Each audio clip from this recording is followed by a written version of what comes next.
Né à Rotterdam le 28 octobre 1466, 1467 ou 1469, Erasme est un célèbre philosophe écrivain du XVe siècle. Il devient prêtre en 1492, mais il quitte le couvent entre 1495 et 1499 aux côtés de François Fenelon, l'évêque de Cambrai, en tant que secrétaire. Il se rend à Paris où non seulement il y aurait appris le grec, mais il a aussi fait la connaissance de nombreux humanistes. Entre 1499 et 1514, Erasme parcourt l'Europe.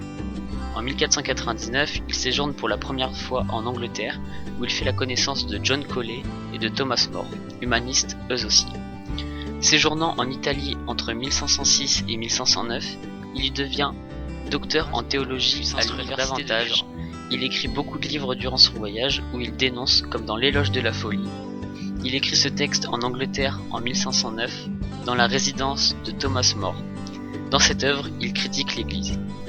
Il va aussi critiquer des membres de l'Église comme Martin Luther en 1524, dans son livre De Libero Arbitrio, essai sur le libre arbitre.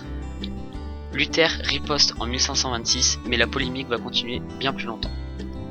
L'apprentissage du grec à Paris lui a permis de retraduire le Nouveau Testament en latin, d'après l'original grec. Il le corrige, mais aussi lui en donne une nouvelle version plus exacte, grâce encore une fois à ses connaissances. Tout au long de sa vie, Erasme a critiqué dans ses œuvres, de l'Église jusqu'au purisme de certains auteurs de son époque, comme Pietro Bembo, un écrivain italien, en passant par l'attaque de Martin Luther. Cependant, il a su se faire une place dans la société et devient le conseiller de Charles Quint entre 1517 et 1521. Erasme était et reste connu pour sa grande connaissance de l'histoire.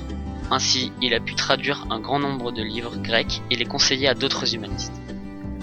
Cet écrivain, traducteur et enseignant cherche à s'enrichir intellectuellement grâce aux différents textes antiques qu'il a pu étudier tout au long de sa vie.